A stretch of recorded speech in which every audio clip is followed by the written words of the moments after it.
आम्ही मंत्र्यांच्या बोलण्यावर कुठलाही प्रतिबंध लावलेला नाही, तथापि त्यांनी सतसत विवेक बुद्धीचा वापर करूनच बोललं पाहिजे हा आमचा आग्रह आहे। त्याच्यामुळे कधीकधी काही मंत्री अशा प्रकारचे कमेंट्स करताना त्यांना असं वाटतं की आपण म्हणजे त्यांचा समज असा असतो की लाइटर वेमध्ये आपण करतोय, पण त्याचा अर्थ हा वेगळ्या पद्धतीने निघतो। त्यामुळे मला असं वाटतं की सगळ्यांनी योजनांवर बोलताना, सरकारवर बोलताना, सरकारमधल्या खात्यांवर बोलताना विचारपूर्वकच बोललं पाहिजे, कारण सरकारचं बजेट पूर्ण मंत्रिमंडळ मान्य करतं, त्यानंतर विधानसभा मान्य करते। या सगळ्या प्रक्रियेत आपण सगळे असतो, त्यामुळे ज्या गोष्टीला आपण मान्यता दिली आहे त्या गोष्टीवर प्रश्नचिन्ह उचलणे योग्य नसते। आता जयंतराव याच्या अगोदर परिषदेमध्ये बोलले होते की आम्ही सरकारला त्याच्यामधून अर्बन नक्सल जे टर्मिनॉलॉजी ते काढायला लावलं, परंतु आम्ही जे सूचना केली होते 4 मीटिंग मध्ये जे मिनिट झालेले आहे ते सगळे सूचना ओके म्हटलं आम्हाला मीटिंग मध्ये जॉईंट सिलेक्ट कमिटीचे, परंतु ते ऍक्च्युअली इम्प्लिमेंट केलं नव्हतं। एक मिनिट अध्यक्ष इथे आहेत, पण तरी तुम्हाला सांगतो फायनल ड्राफ्टचंही पूर्ण वाचन होतं, असं नाही आहे। ड्राफ्ट एक मिनिट, ड्राफ्ट कोणालाही घरी जाऊन वाचायचा नसतो, तिथे ड्राफ्ट सर्क्युलेट होतो, एकेका अक्षराचं वाचन होतं आणि तुमचं काही म्हणणं असेल तेवढ्याकरताच ते वाचन होतं, तर तुम्हाला भिन्न मतपत्रिका लावता येते आणि जो भिन्न मतपत्रिका लावतो त्याला ती मी का लावली याच्यावर सभागृहात भाषणही देता येतं। त्यांनी कोणीही भिन्न मतपत्रिका लावलेली नाही याचा अर्थ त्याचा याला पूर्ण मान्यता आहे, कारण त्यांच्या समोर वाचन त्याचं झालेलं आहे। हा हे झालंय त्यांचं, असं सहनही होत नाही, सांगताही येत नाही।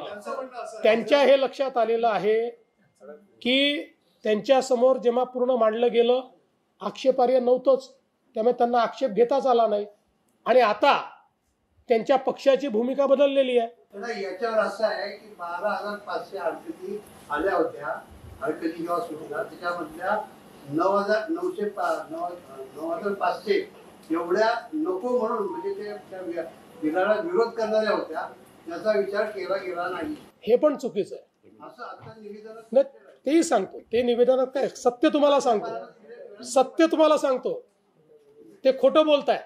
संपूर्ण 12,500 जेवढ्या हरकती होत्या त्याची कॅटेगरी तयार केली, ती कॅटेगरी तयार केल्यानंतर त्याच्यातल्या काही हरकती अशा होत्या ज्याचा बिलाशी संबंधच नव्हता। जसं आता बोलताना बिल न वाचता बोलतायत, तसं बिल न समजता काही लोकांनी हरकती घेतल्या होत्या, त्या हरकतींवर कुठली चर्चा करण्याचं कारण नव्हतं।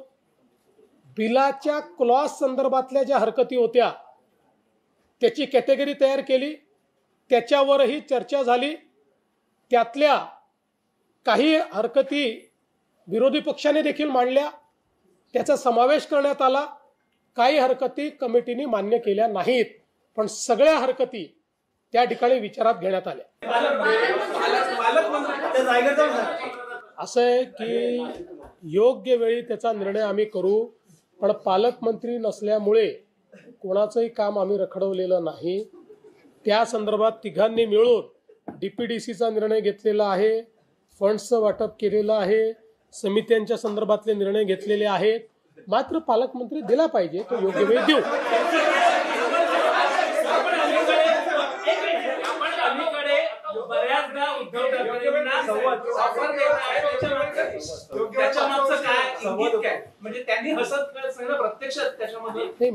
मला असं वाटतं की एका गोष्टीकरता उद्धव ठाकरेंना माझा पाठिंबा आहे की त्यांनी स्वतःच हे सांगितलं की अशा गोष्टी गांभीर्याने घ्यायच्या नसतात।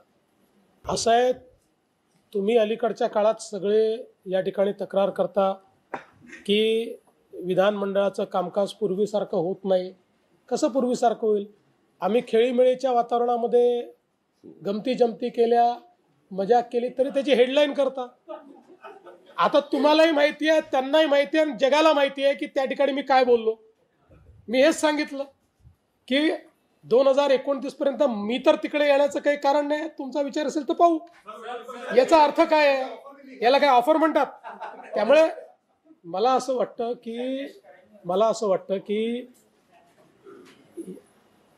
अलीकडच्या काळामध्ये समजा संवाद होत असेल किंवा थोडी गंमत जम्मत होत असेल, तुम्ही काय इतके सिरियसली घेता? जरा तुम्ही तुमचे